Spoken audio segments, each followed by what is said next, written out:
Hello, it's Tom from Lone Horizons, and we are back with Dungeon Crawl Classics Solo, Dyson's Delve. And I have had some time since the last episode to think about the mess that I've got the adventurers into here, because we're having a very, very tough encounter on the road back to the village with these 6 hobgoblins. Yeah, I've rolled their hit points. So they've got a lot of hit points between them.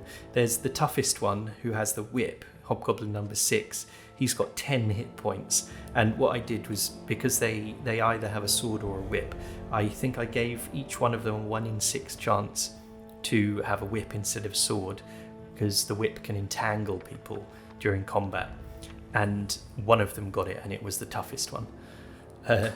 So they are... What's their hit dice? 1d8 plus 2. Okay, so they are a 1 hit die creature, which is interesting. I thought they were like 3 hit dice or something, but no, they're 1d8 plus 2. So that's good to know. That means spells and abilities that affect 1 hit die creatures will affect them. That's really good, actually. So I've been thinking how this encounter could play out in the meantime since the last time I played. I've put them at a distance of 100 feet because they're in the wilderness. That is the distance that they've spotted each other and had that little chat that they had last time. So that gives us a few chances to do things before they clash.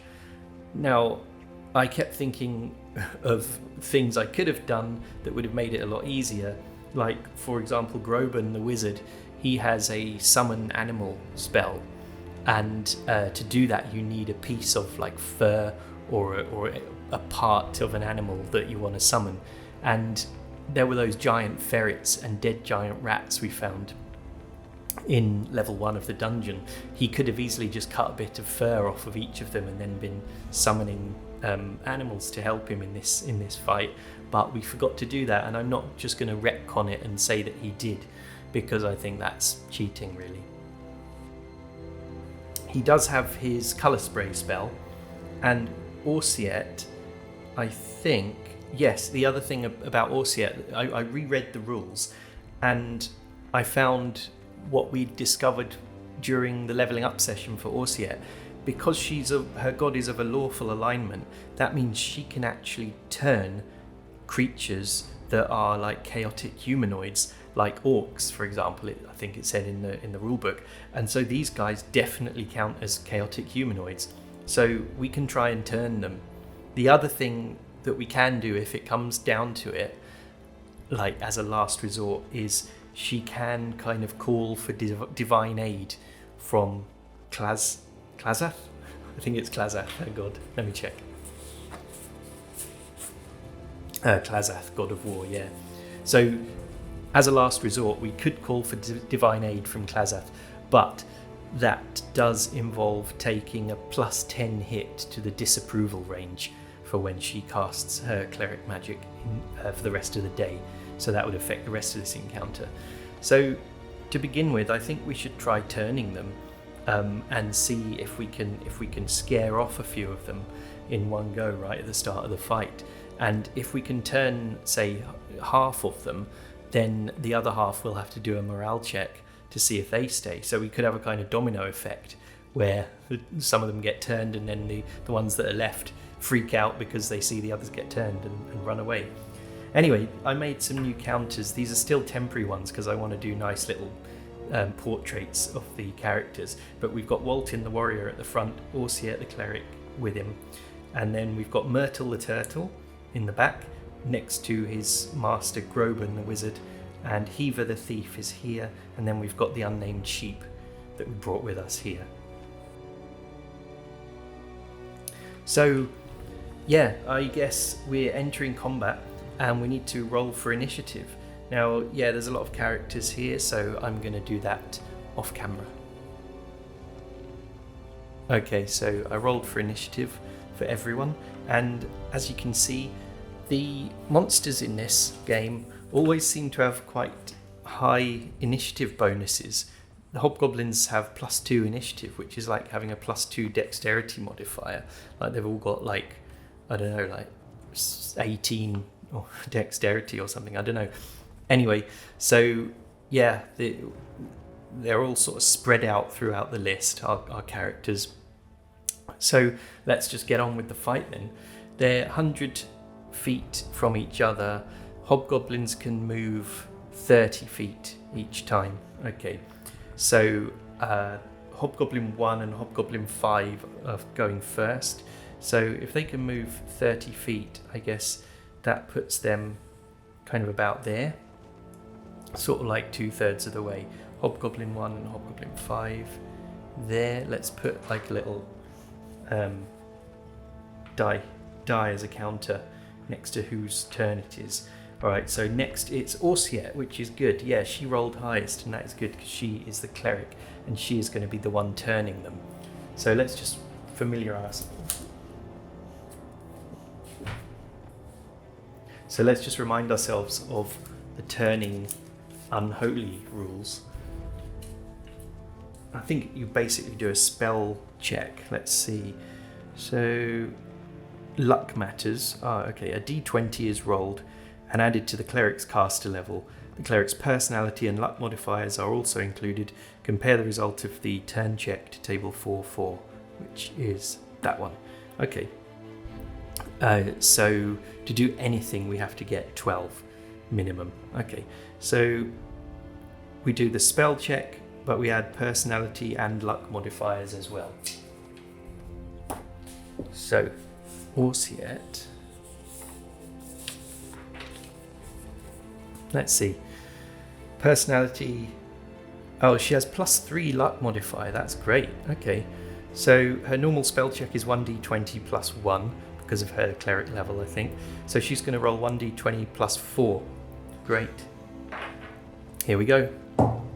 15. Okay, so she gets a 19. That sounds pretty good. Let's see what it does on the table.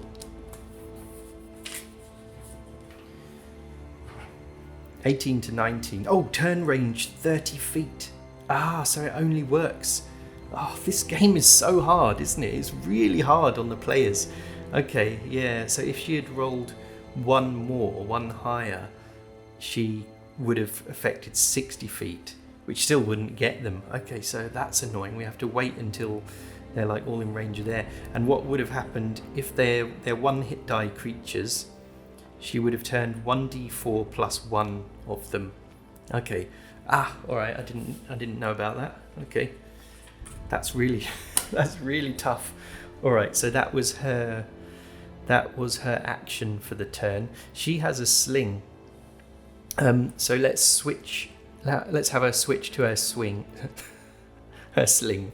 Sorry, there's a heat wave going on here in London where I live, and it's just incredibly hot, and I'm incredibly tired.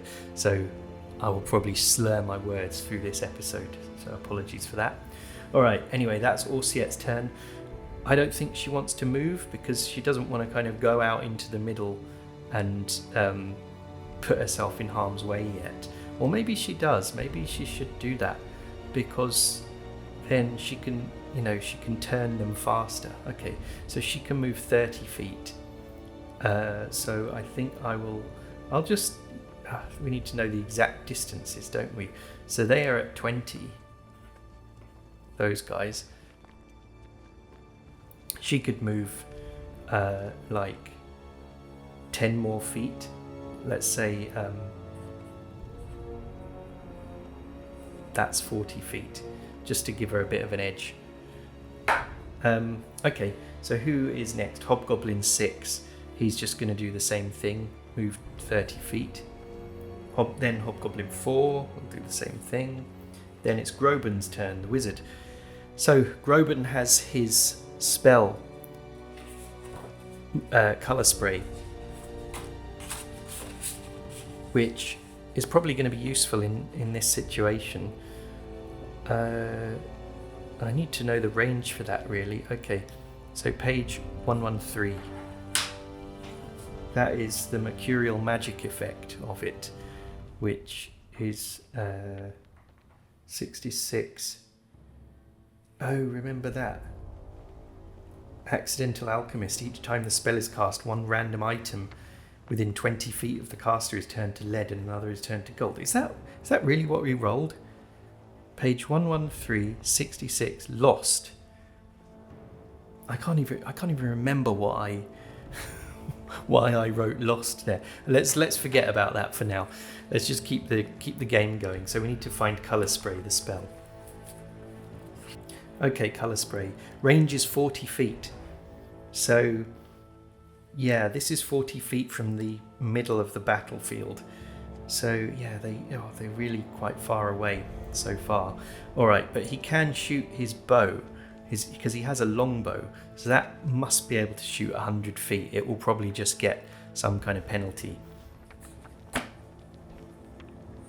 Okay, so longbow up to medium range. Medium range is up to 140 feet. So yeah, that's definitely okay. So medium range. Oh, okay. At medium range, weapons get -2 attack penalty.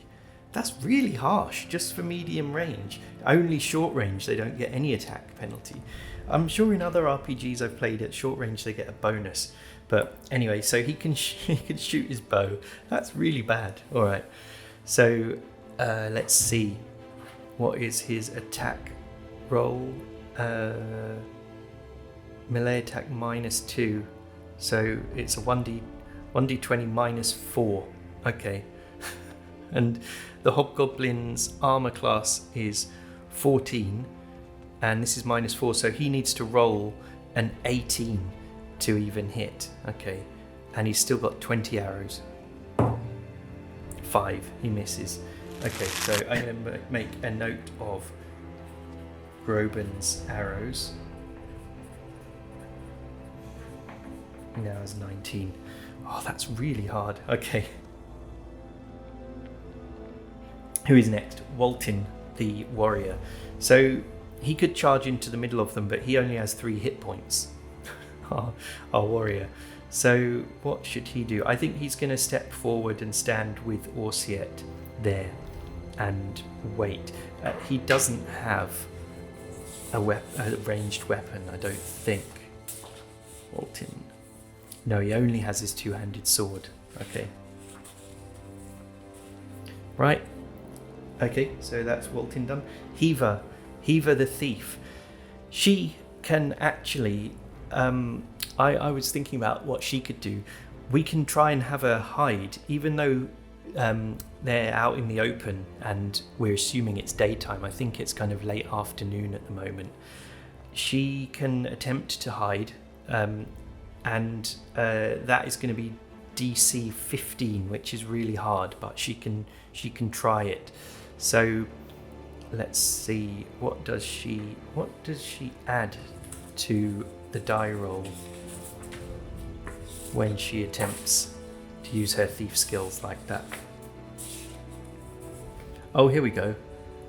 So hide in shadows +2. Okay. Yeah, is it sneak silently or is it hide in shadows? I think it's hide in shadows. We could say there are some bushes nearby and she is going to try and creep into them silently. So she kind of needs to do both. This is the thing I don't understand about thief abilities in old school games. Should she have to do both of them or one of them? Let's just give her the benefit of the doubt and say she can use sneak silently, which she gets a +4 for. So 1d20 +4, and she wants to hit 15 in total. 9. So she rolls a 14. She almost manages to sneak over there, but doesn't quite make it. I think she can keep trying that. Why not? So she goes over to the bushes, but notices that hang on, I'll move her kind of over there. She notices that they've still got their eye on her, but she does have her ranged weapon, the blowgun. I'm going to check about the ranges for that. It's probably not very long ranged. Blowgun maximum range is 60 feet. Okay. So she can't hit anyone yet, and we're going to say that she the bushes that she has sneaked to are in line with the others over here at 50 feet from the middle. Alright, so that's her turn. She can't actually attack. And then Hobgoblin 3 and 2, they're going to just charge forward with the others. And then lastly, it's Myrtle the Turtle. He could be useful in this fight because Groban can cast his spells using Myrtle as the kind of origin point for his spells. But Myrtle, how many hit points does he have? 6. If Myrtle gets killed, Groban takes a massive wallop to his hit points, and I'm not sure he would survive it at this low level that he is. So it might not be worth sending Myrtle into the battle right now. So he is just going to stay with his master at the back. Okay, so next it's Hobgoblin 1 and 5 again. So they are at 20 feet from the center, so that will mean they will go to 10 feet, moving their 30 feet. So they're about there. They don't have ranged weapons, so they can't do anything. So there's 30 feet of distance between those guys and them, and then that means there's 40 feet of distance between the people at the back. So 30 feet. Now that it's Orsiet's turn, that means she could try turning these two, because there's no limit to how much turning she can do in one combat. It's not like in some games where they get a certain number of tries based on their level or anything. So she can just try again. So she is gonna, now it's her turn, she's gonna try turning, and that will be 1d20 plus 3 it was. Okay. 16, okay. So that is, oh no, wait, is it plus 4 actually? Because it was plus 3 for her luck and plus 1 for her level. Let's just double check that. Where's my pencil? Here we go. Yeah, spell check 1d20 plus 1. So it's, yeah, so it's actually, she has rolled a 20 for that. So let's look that up on the table. 20. Oh, the range is 60 feet. Does that mean it hits the others as well? Let's see, so she is here, so 40, 50, 60. Yes, it now gets all of them within range. Okay, so 1d6 plus cleric level. So 1d6 plus 1 of them are turned, and they will basically just run away. Okay, that's great. 1d6 plus 1, please be loads. We really need it. Let's use this old-fashioned die with the pips on it. 6. Okay. Oh, that's all of them. All of them are turned. Amazing. So she touches her holy symbol on her chest, holds it up and shouts, "Be gone in the name of Klazath!" And her voice booms out across the fields and plains, and all of these hobgoblins just completely freak out and start heading for the hills, running as fast as they can. Amazing. All right, so that encounter, that could have been so difficult, but instead it was easy. Great. Okay, so they are, the hobgoblins all run away, leaving our characters alone in the field. So now we don't get any treasure from them, unfortunately. It would have been nice if we could loot them, but that's not going to happen now. We do, however, get experience points, and this would have been a really tough encounter if we had fought them in hand-to-hand combat. Since we didn't, I'm not going to award 4 XP, which is like the most that you generally give. I'm going to award 3 XP each. So I will just fill that in now on these guys' character sheets. So they're all on. Oh, that's that's XP. They're all on 10. They're now on 13 out of 50. Once they reach 50, they will all be level 2. But that is great. I was thinking that like some of the characters were going to die, and we would have to just run and leave them behind.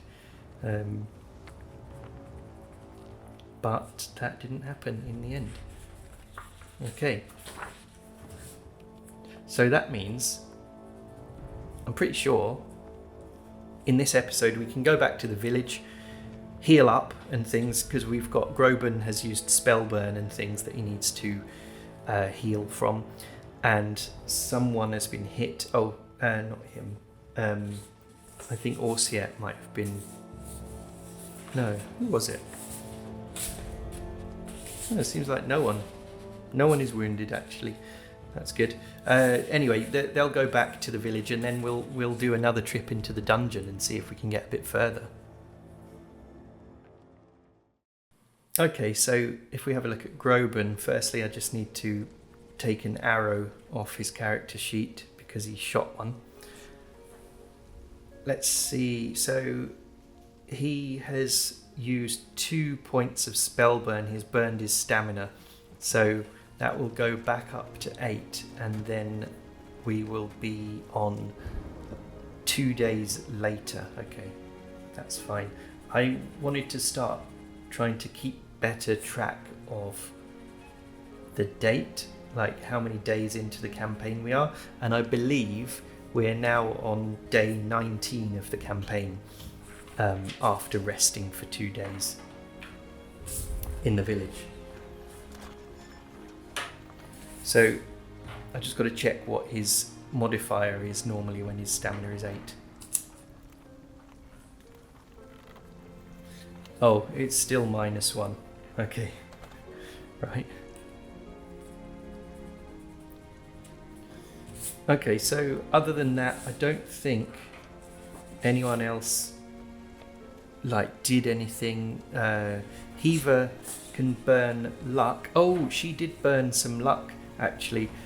So she gets 1 luck point back per day, I think. I'll double check that. Yeah, thieves regenerate luck by a number of points equal to their level each day. Alright, so she needs 2 extra days, so we will now be on day 21 of the campaign. And her luck now goes back up to 10, which I think gives her no modifier. Yeah, no modifier. Okay, so do they have any loot that they need to sell or anything like that? I don't think so. They haven't really found any treasure. Orsiet has been carrying around this badger pelt for ages, for no reason, and I really can't see a reason to use it for anything. Oh, she could give it to Groban, and he could take some badger fur from it, and then he could summon a badger. I mean, badgers aren't really that helpful in combat, I'm sure, but we could do that. So let's give Groban some badger fur equipment. All right, badger fur.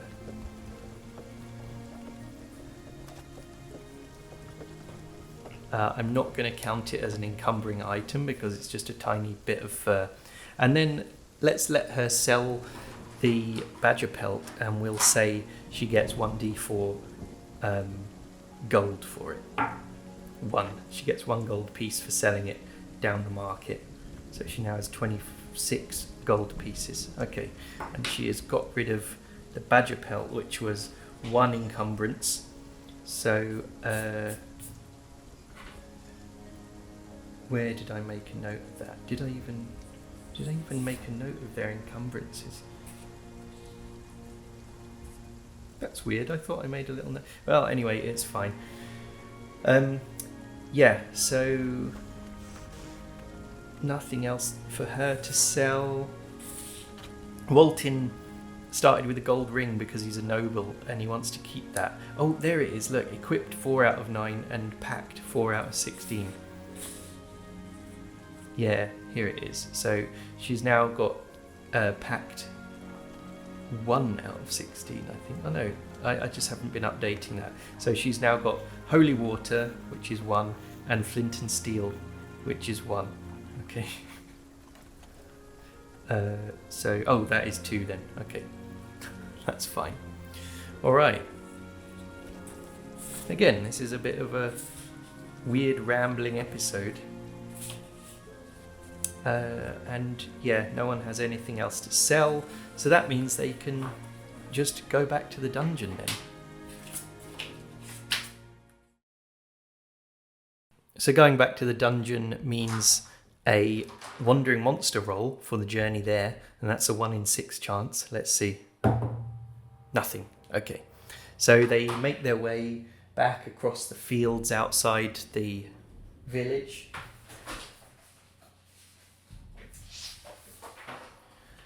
And they get back to the ruins on the hillside outside of the village. And so the last thing they did was they fled from that zombie, which was a 3 hit die creature and thus quite hard to turn. But they did get it down to 1 hit point before they fled, which is really good. Now they were fighting it here. They ran away from it and it followed them. They barred the door because these 2 doors had bars across them, and escaped from it that way. But I think they can go back in there and just pummel it with everything they've got, spells, try and turn it, hit it with everything, and I think they can probably deal with it. So that would make sense if they go down the spiral stairs from the ruins at the top. Okay, and what we could do as well is we could, here, this is where we fought goblin rat catchers and their ferrets, their giant ferrets. So we could ask the kind of oracle die to see if there are any giant ferret corpses left that haven't been eaten by the local goblins or whatever. And if there are, then Groban can cut a bit of fur from a giant ferret and summon a giant ferret in the next combat. That would be good. Yeah, and I think I'm going to say that it doesn't get used up. Like the what do you call it? The materials that you use for casting a spell components. In this, I'm going to say for summoning animals, they don't get used up. So he can build up a little collection as long as he keeps hold of them and doesn't lose them. He can build up a little collection of animal pieces and then summon a little, zoo in the dungeon when he needs it. Okay, so firstly we need to get there, and we'll do that before fighting the zombie, obviously. So we have said that when they're re-exploring rooms that they've already been through, we need to do a wandering monster check for each room, and they can pass through 2 rooms per dungeon turn because they've already searched for traps and things like that, so they're not spending a whole 10-minute dungeon turn each time. Oh, and I forgot, didn't we need to buy a lantern or something like that, or someone had a lantern? Let me see. Because in this case, I am going to retcon that we bought, torches or a lantern or whatever it is we need, since we've only just left the village. Okay, yeah, no one has a lantern or torches. So let me see how much a lantern is.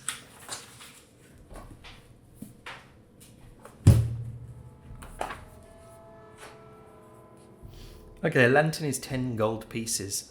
So, and then flasks of oil, 2 silver pieces. All right, so let's see. 10 gold. Why doesn't someone just volunteer to be the lantern carrier? It could be Orsiet, because she has a one-handed warhammer, and so she could carry the lantern in her other hand. It shouldn't really be Heaver because she's going to be sneaking around in the dark. Yeah, I think, or Or they could kind of strap the lantern to Myrtle the turtle to his shell. That would be great. He can be the lantern bearer. Okay, so let's say I can't be bothered to like go through and take money from each person. So let's say that was Orsiet's idea. She spends the money on the lantern and then some flasks of oil, which Groban the wizard will take hold of. So that would be 10 gold for the lantern, and then if she buys 5 oil flasks. Okay, I'll just do this now.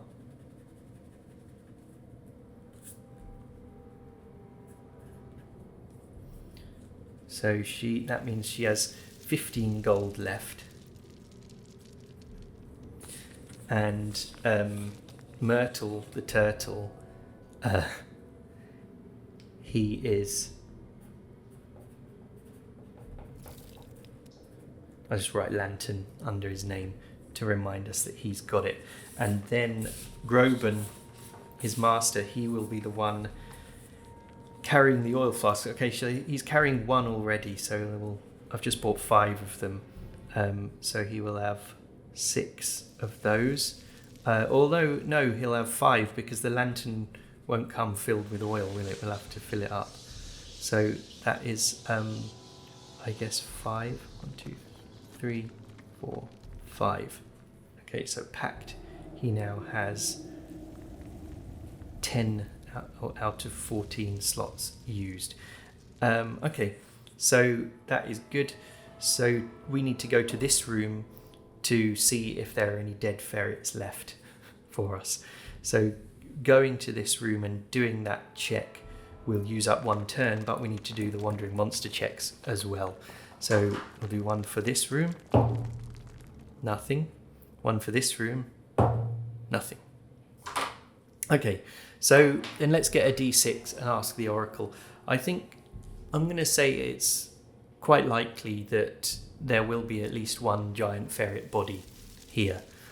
So we'll say on a roll of 1 to 4 there is a body, and 1 to 2 there is no body, and 3 to 6 there is a body.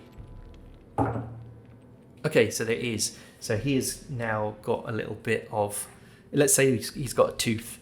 So that is a giant ferret tooth.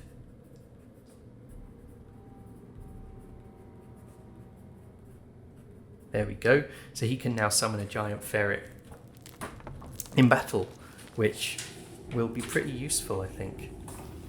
Alright, so they are here, and they need to go and fight this zombie here. Now, the zombie came from a sarcophagus in room 10, location 10, where his little tomb was.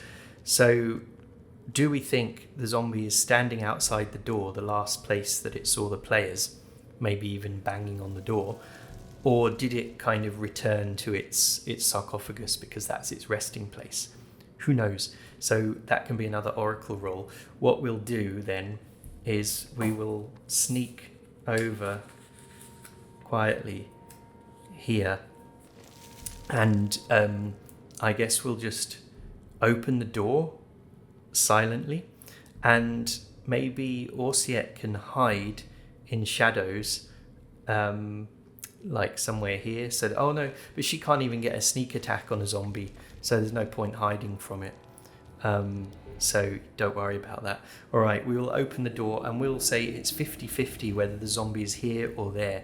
If it's 1 to 3, it's here and the fight is going to start straight away. If it's 4 to 6, it's room 10, and we'll get the chance to sneak up on it, I suppose, and surprise it. Okay, so it's 1 to 3, it's here.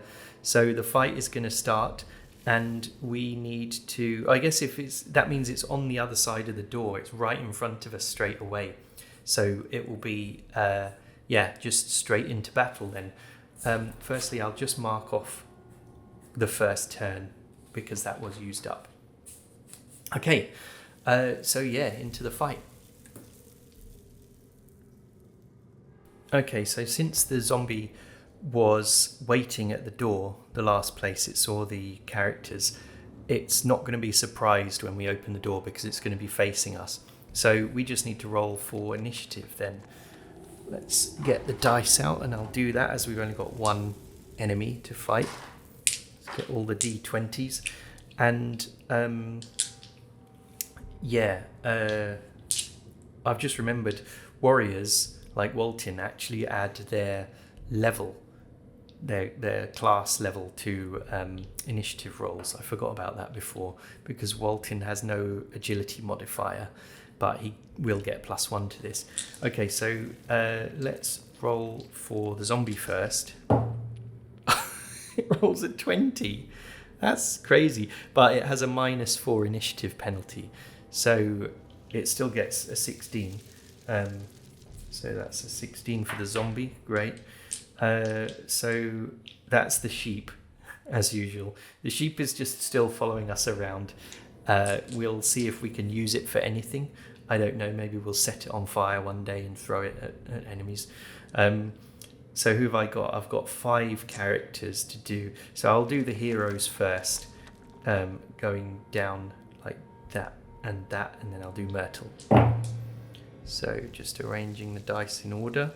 Orsiet rolled a 19, and so she's on 19.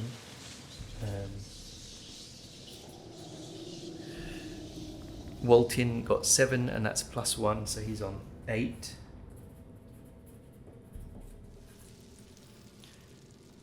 Groban got 9, and he's on -1, so he gets 8 as well. Hiva rolled a 5, and she's on +1, so she's on 6. That's not great, is it?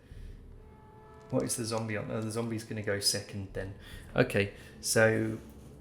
and then Myrtle, the turtle. He rolls a 4, and I don't think he has any modifier, so he's on 4. 4, okay, so he's the slowest as usual. So first is Orsiet. This is probably going to be only one round of combat, I'm guessing, but I'll do this anyway. Second is the zombie. Waltin and Groban. Groban has -1 agility modifier, so Waltin will go first before him. Then, Groban. Then Hiva. And then Myrtle, the turtle. Okay, so Orsiet can try and turn the zombie. It was pretty hard last time because the zombie has 3 hit dice. So she could do that, or she could cast a spell because she has got... Oh, no, you know what she's got? Holy water. I should have had her give that to Hiva, who is standing a bit further back, because Hiva has good agility. Orsiet has no agility modifier. But, yeah, they could throw the holy water at the zombie. Yeah, okay. Well, what she could do with her action for this turn is throw her vial of holy water to Hiva, and Hiva can catch it. I can make Hiva do a dexterity check, just to make sure it doesn't get smashed. Okay, so that's going to be, what should we say, DC 8? Is that what's a really low difficulty class? Let's see. Oh no, DC 5 of tasks are child's play. It's child's play, but it could still go wrong. So Orsiet throws the vial of holy water to Hiva, and Hiva is going to get a +1 modifier to this, and she has to get 5 in total. Oh my god, okay. So a natural 1. So I guess that means, either way, it's a glass vial of water, so it would have smashed either way. I suppose something bad has to happen. Let's say it just smashes on Myrtle the turtle's shell and annoys him. So We have lost the holy water that would have been so useful here in this situation. Okay. These are some of the unluckiest characters that I've ever seen in any RPG, really.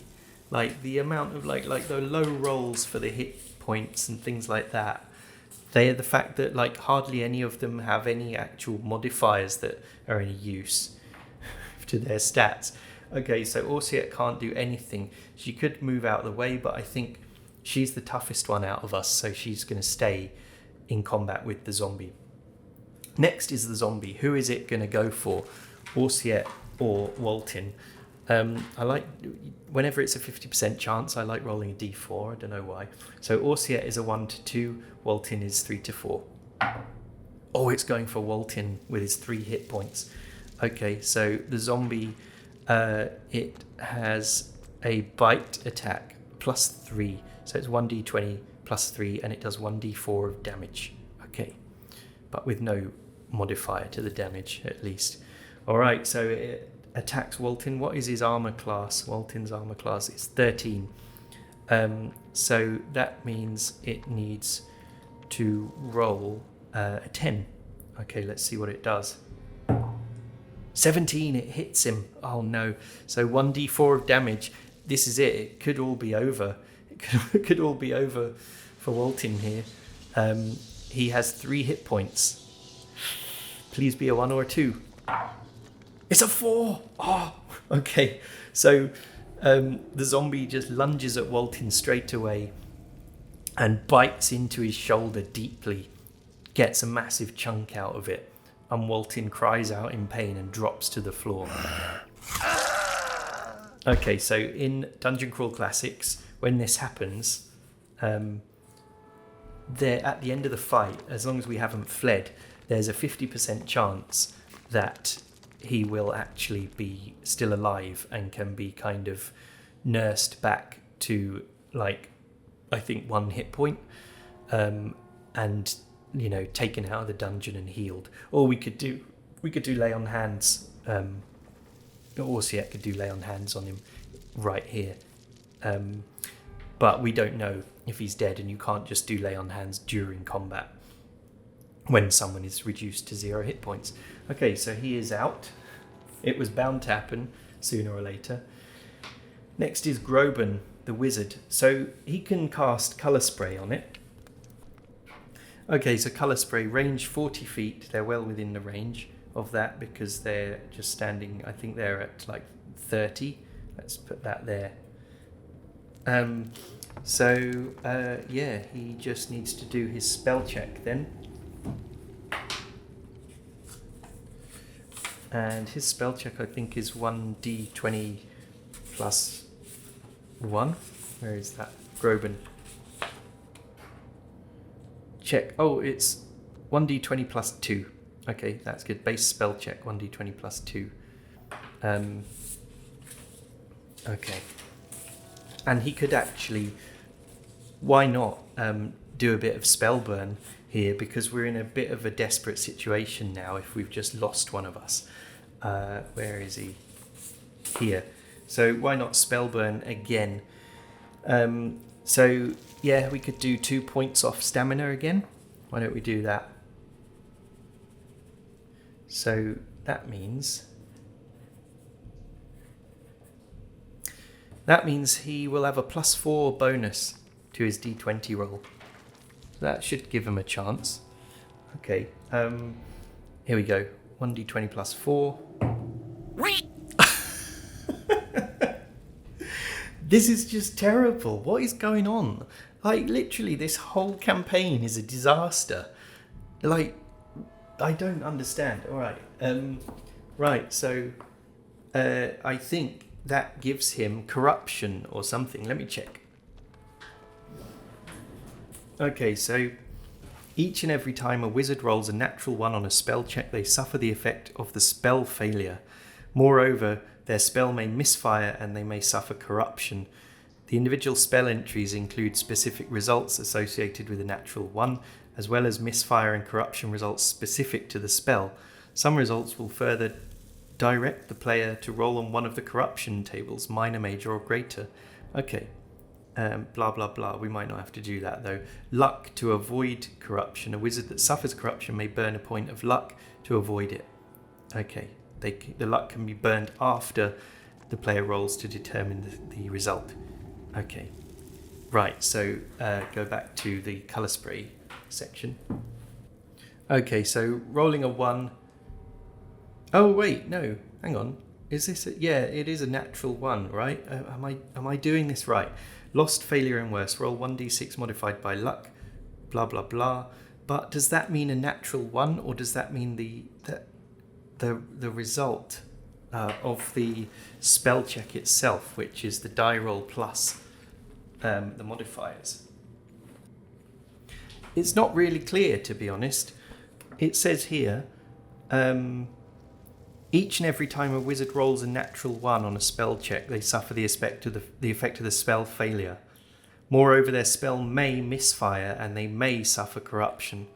So here it says on 1, lost, failure, and worse. Roll 1d6. So I suppose that does mean a natural 1. So he hasn't rolled a 5 because of the +4 modifier. A natural 1 is always, a fumble, basically. So, okay, 1d6 modified by luck. I don't think he has a luck modifier, no, because no one has any modifiers that are actually useful in this campaign. So a 1d6, let's see what he gets. 1. So 0 or less. 1. Corruption, he gets corruption. Okay, great. All right, so roll 1d8. Noting additional colour change table at end of this one. What is that? 1d8. Okay, he's going to get corruption, but we can burn a point of luck to avoid it if we want, depending on what it is. Let's see. 7. 5 to 7, minor corruption. Alright, so then I find the minor corruption table and check on there. Here it is. So then we roll a d10. That is a 2. Character's skin on one random portion of their body appears to melt. Like wax, it flows and reforms into odd puddles and shapes. This is an ongoing constant motion that itches constantly and repulses others. Determine location randomly. Oh, wow. Should we just do that then? Should we just accept it and not? Because how much luck has he got? 9. It's not very good, really. So let's just accept it. What was that? It was a d6 to determine the part of his body. 4.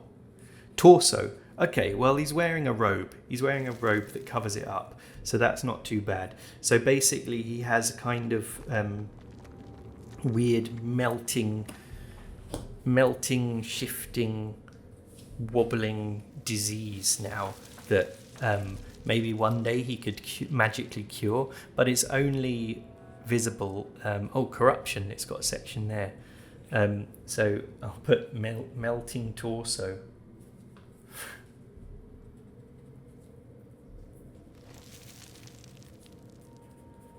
That's weird. Yeah, so he tries to cast the spell at the zombie.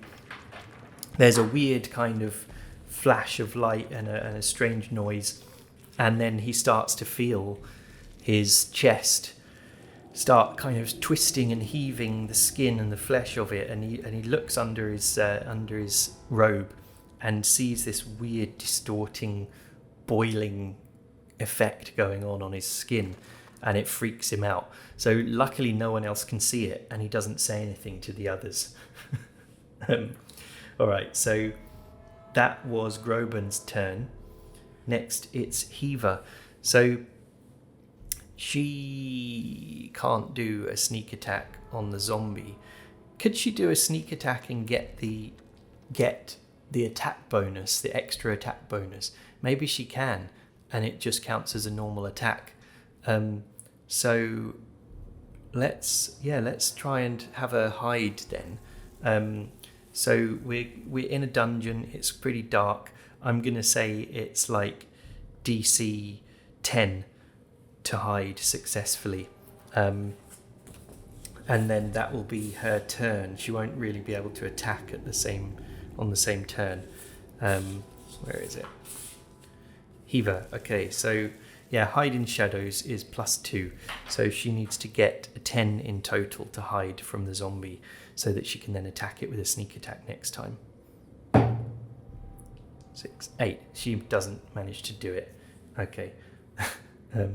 So I think that is her action used up. She could move, but she's going to stay where she is. And then Myrtle the turtle.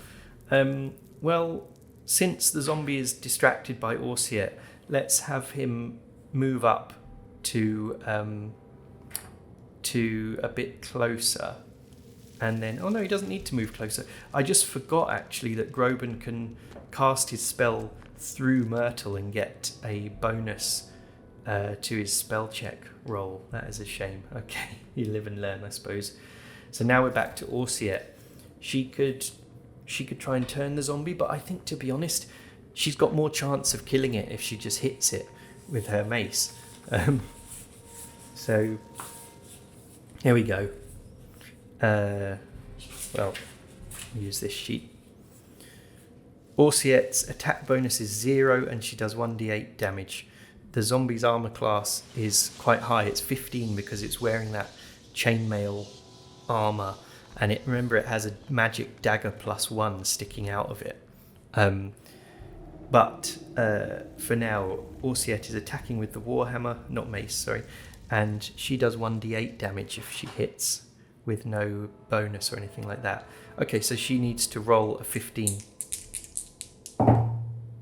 A 13, she misses. Okay, so she hits the chainmail on the zombie, and it doesn't react. So now the zombie will attack back at her.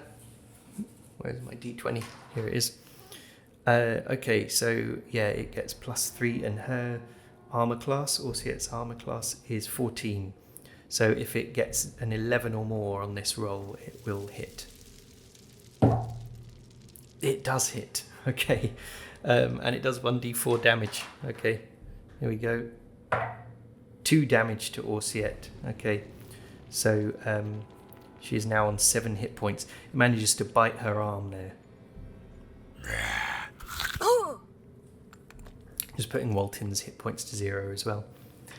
Okay, now Groban. I think he can do the same thing as long as he didn't lose his spell. Let me see.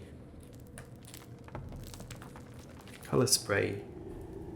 Yeah, lost. Okay, so he lost the spell for the day. He can no longer cast colour spray today. He can actually summon a giant ferret, though, can't he? Now that we've got the giant ferret tooth. So, yeah, animal summon. Let's see, and that's the mercurial effect. Okay. So yeah, let's check that spell. Okay, animal summoning. The range is only 20 feet. So he needs to move. That means Myrtle has to move as well. So they're currently 30 feet away. So he can't now cast this one through Myrtle. Okay, so if he goes 10 feet forward, then he's at 20 feet. And now he can cast it. Okay, let's see. I'm just kind of... I'm going to running out of hope that these guys are going to even make it to the next level of the dungeon, to be honest, because they're so useless. All right, so 1d20 +2 is his spell check for casting animal summoning, and he's going to attempt to summon a giant ferret. Like, I'm not making this up. I'm not like editing this for some bizarre reason to make everyone keep rolling ones, but he's just rolled another natural 1 for his second spell that he's casting this combat. Like, I can't believe it. I just cannot believe it. All right. So on a 1, lost, failure, and worse. 1d6 modified by luck. So that's 1d6. So he's lost that spell. He now has no useful spells that he can cast, I think. What is that? 4. Okay, 4 plus misfire. Okay, so on a misfire, roll 1d4. Let's see what happens. This is so bad. This is just so bad. 2. Instead of summoning an animal, the caster inadvertently sends one away.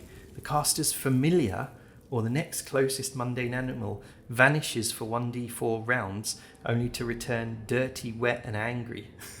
Okay, so, yeah.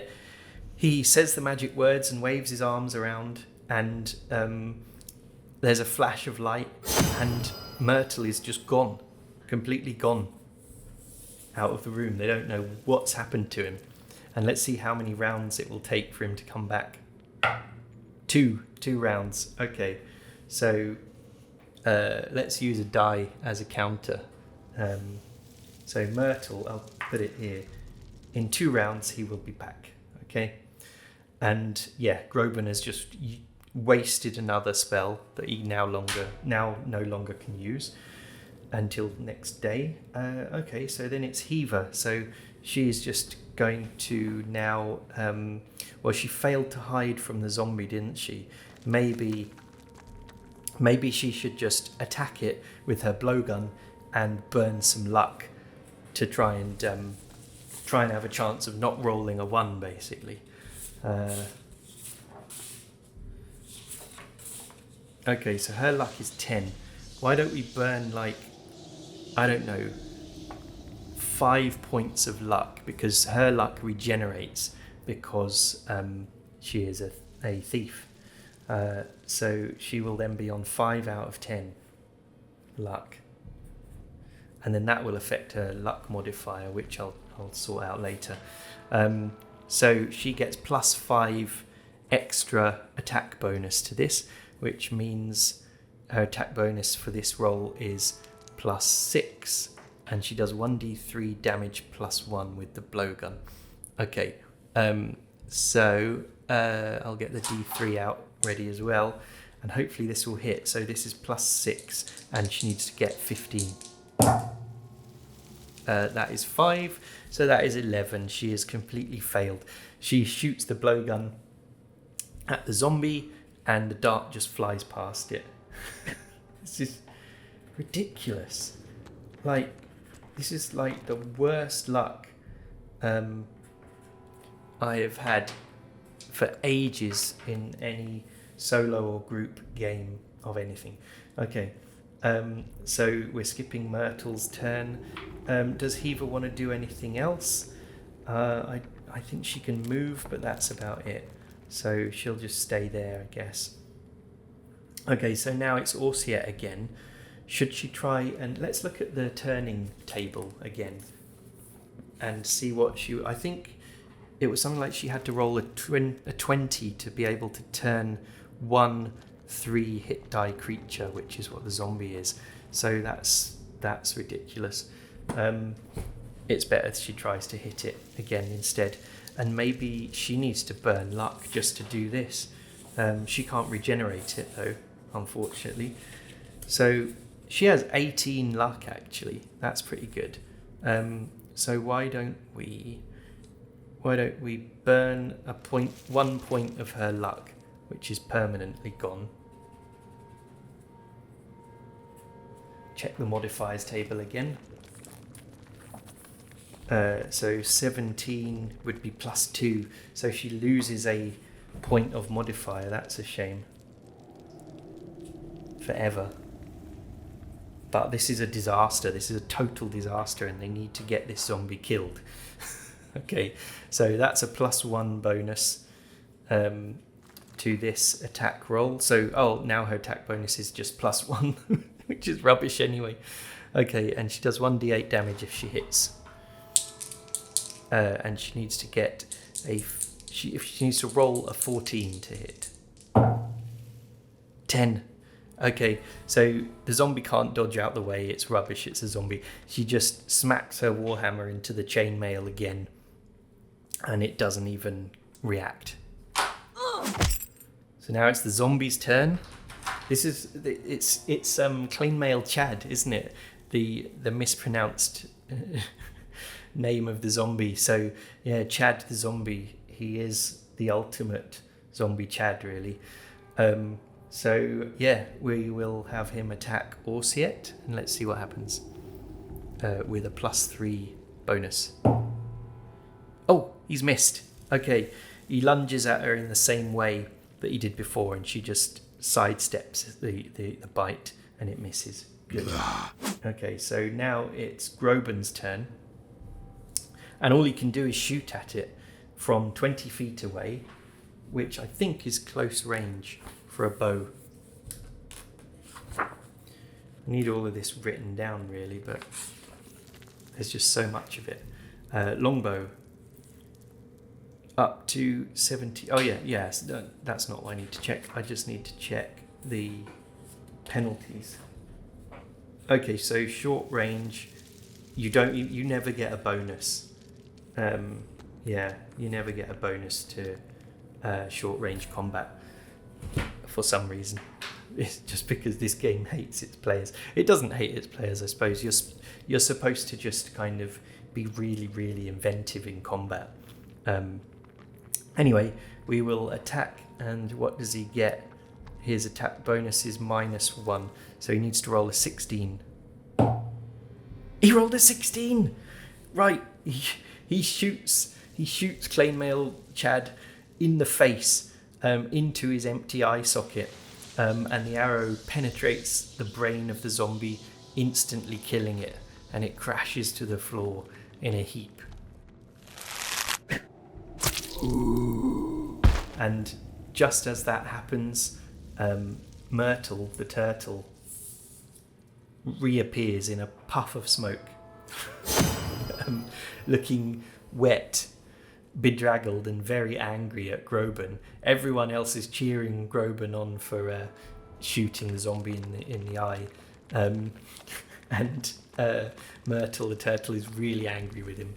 And maybe we'll find out in the next episode what happened what happened to Myrtle in the short time that he was away, because I think I'm going to end it here. But before I do that, I am going to give them 2 XP. I've got written down 1 XP for this encounter in the tomb, but as it was harder, I'm going to give them 2 XP. The last thing we need to do is figure out if Walton is alive or dead. Okay, so if we roll a 1 or 2, he is dead, and a 3 or 4, he's alive. A 1, he is dead. The completely useless warrior with 3 hit points was unsurprisingly killed. Look how wonky that is. Unsurprisingly killed on level 1 of Dyson's Delve by Chainmail Chad the zombie. Okay, so I will just do the experience points. Also, they can loot him. They can loot his chainmail, and they can also loot the dagger +1 that is sticking out of him. So, let's see. What am I doing here? Walton is gone. Throw him away. Everyone needs 2 XP. So that is now... They're now on 15 out of 50.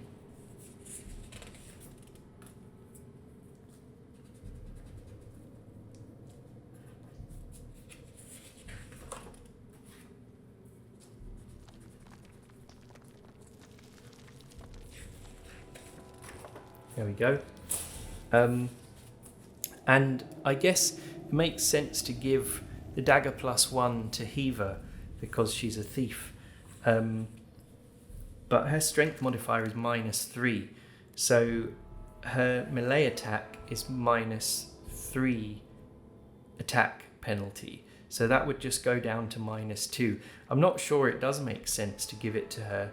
Surely, like, it would be, because it does +1 attack and +1 damage, it would just make more sense to give it to someone who has more chance of using it well. So for now, hopefully you can't hear that car alarm going off outside. I'm going to put dagger +1 here for her, but she's not using it yet. So we'll deal with that next time. And yeah, that's going to be it. So sadly, Walton was killed. He died pointlessly in a fight against a pretty average zombie. So next time we've explored these 2 rooms now. Next time we are going to go around the corner and down through this other barred door here into the last 2 locations in the dungeon. Also,